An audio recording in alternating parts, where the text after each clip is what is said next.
क्या आप सोच सकते हैं कि कोई भगवान को चिट्ठी लिख सकता है?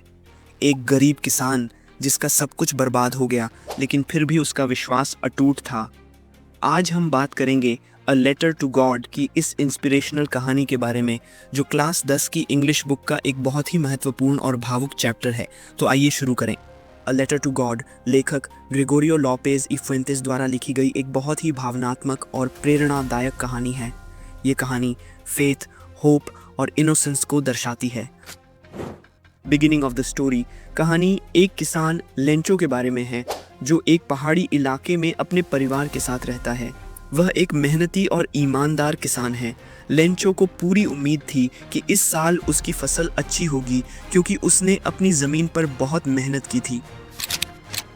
एक दिन लेंचो को आसमान में बादल नजर आते हैं और वह बहुत खुश हो जाता है। उसे लगता है कि अब बारिश होगी और उसकी फसल अच्छी तरह बढ़ेगी।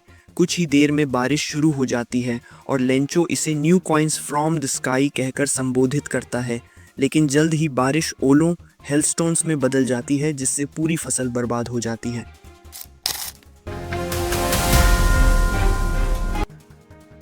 लेंचो पूरी तरह से गॉड पर विश्वास करता था।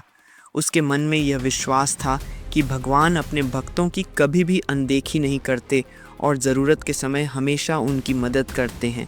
उसने अपनी पूरी ज़िंदगी मेहनत और ईमानदारी से गुजारी थी, इसलिए उसे यकीन था कि भगवान उसकी प्रार्थना को ज़रूर सुनेंगे। जब हेलस्टोन्स की मार से उसकी पूरी फसल नष्ट हो गई और उसके परिवार के सामने भुखमरी की नौबत आ गई, तो उसने घबराने या हिम्मत हारने के बजाय भगवान से सहायता मांगने का फैसला किया। लेंचो ने पूरे भरोसे के साथ गॉड को एक हार्टफेल्ट लेटर लिखा, जिसमें उसने अपने और अपने परिवार की कंडीशन को व्यक्त किया। उसने भगवान से 100 पेसोस की रिक्वेस्ट की, ताकि वह दोबारा खेती कर सके और अपने परिवार को भूख से बचा सके।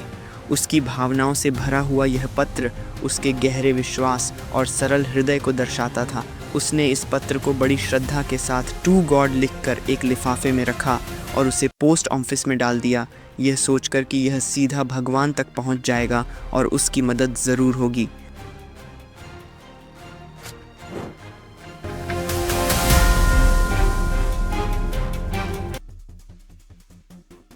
जब पोस्ट मास्टर ने लेंचो का पत्र देखा, तो उसे पहले तो अपनी आइज़ पर विश्वास ही नहीं हुआ।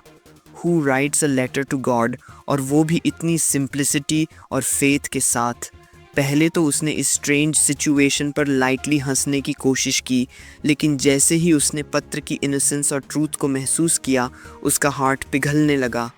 लेंचोज अनशेकेबल फेथ और उसकी सेल्फलेस प्रेयर ने पोस्टमास्टर को अंदर तक टच कर दिया। वह सोचने लगा कि इस डिफ़िकल्ट टाइम में, जब लोग एक दूसरे पर ट्रस्ट करने से भी हेजिटेट करते हैं, लेंचो का डीप बिलीफ इन गॉड वाकई एडमिरेबल है। वह सोचने लगा, अगर इस पत्र का जवाब नहीं दिया गया तो क्या यह भोला किसान भगवान से अपना विश्वास खो देगा। पोस्टमास्टर ने डिसाइड किया कि वह लेंचो की फेथ को टूटने नहीं देगा। उसने अपने कॉलीग्स से बात की और उन्हें लेंचो की सिचुएशन के बारे में बताया। पहले तो कुछ लोग हंसे, लेकिन फिर जब उन्होंने लेटर पढ़ा तो उनकी फीलिंग्स बदल गईं। उन्होंने सम मनी कलेक्ट करने का डिसीजन लिया, ताकि लेंचो को लगे कि God has listen to his prayers. उन्होंने अपनी पूरी एफर्ट की, लेकिन ओनली 70 पेसोस ही कलेक्ट कर पाए। पूरे 100 पेसोस का इंतज़ाम करना डिफ़िकल्ट था, लेकिन उन्होंने सोचा कि यह स्मॉल हेल्प भी शायद लेंचो को रिलीफ दे सकेगी। पोस्टमास्टर ने बहुत ही काइंडनेस एंड सिंपैथी के साथ उन मनी को एनवेलोप में रखा और लेंचो के नाम एक स्मॉल नोट लिखा, फ्रॉम गॉड, भगवान की ओर से। वह यह नो करता था कि उसने एक गुड डीड किया है, और यह थिंकिंग करके उसके हार्ट को सेटिस्फैक्शन मिली। अब वह बस लेंचो की रिएक्शन देखने के लिए एक्साइटेड था। क्या लेंचो इस मदद को अपनाएगा? क्या वह भगवान पर अपना फेथ बनाए रखेगा?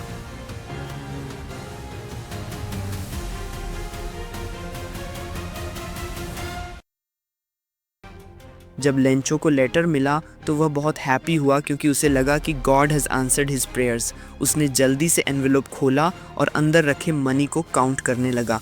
लेकिन जैसे ही उसने देखा कि वहाँ सिर्फ 70 पेसोस हैं, वह निराश और क्रोधित हो गया। उसके मन में संदेह आने लगा कि ईश्वर ने तो पूरे 100 पेसोस भेजे होंगे, लेकिन समवन ने बीच में से मनी चुरा लिया है। उसे लगा कि यह पोस्ट ऑफिस एम्प्लॉयज़, डाकघर के कर्मचारी की डिसऑनेस्ट एक्ट है। उसने सोचा, गॉड कभी गलती नहीं कर सकते, ज़रूर इन लोगों ने मेरे पैसे रख लिए हैं।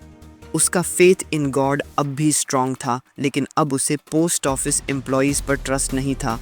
इसलिए उसने अगेन गॉड को एक और लेटर लिखा। इस बार उसने अपनी एंगर एंड डिसअपॉइंटमेंट को एक्सप्रेस किया और कहा, dear God, I have full faith in you and I know that you will help me, but I received only 70 pesos instead of 100. Please send me the remaining money soon. But this time, don't send it through the post office because those people are crooks. Lencho ने यह letter same confidence के साथ post office में डाला, बिना यह जाने कि दो सेम एम्प्लॉयज़ ही थे जिन्होंने मनी कलेक्ट करके उसे भेजा था। मॉरल ऑफ द स्टोरी, कहानी से सीख, फेथ, विश्वास। लेंचो का गॉड पर अटूट विश्वास दिखाता है कि सच्ची श्रद्धा किसी भी परिस्थिति को संभाल सकती है। काइंडनेस, दयालुता, पोस्टमास्टर और उसके साथियों ने लेंचो की मदद की, जिससे पता चलता है कि इंसानियत अब भी जिंदा है। इनोसेंस, मासूमियत। लेंचो इतना मासूम था कि उसे यह एहसास ही नहीं हुआ कि उसकी मदद करने वाले पोस्ट ऑफिस के लोग ही थे। फाइनल थॉट, यह कहानी हमें यह सिखाती है कि कभी कभी हमारी उम्मीदें गलत लोगों से होती हैं, लेकिन असली मदद वहाँ से आती है जहाँ से हम सोच भी नहीं सकते। फेथ और काइंडनेस ही दुनिया को एक बेहतर जगह बना सकते हैं।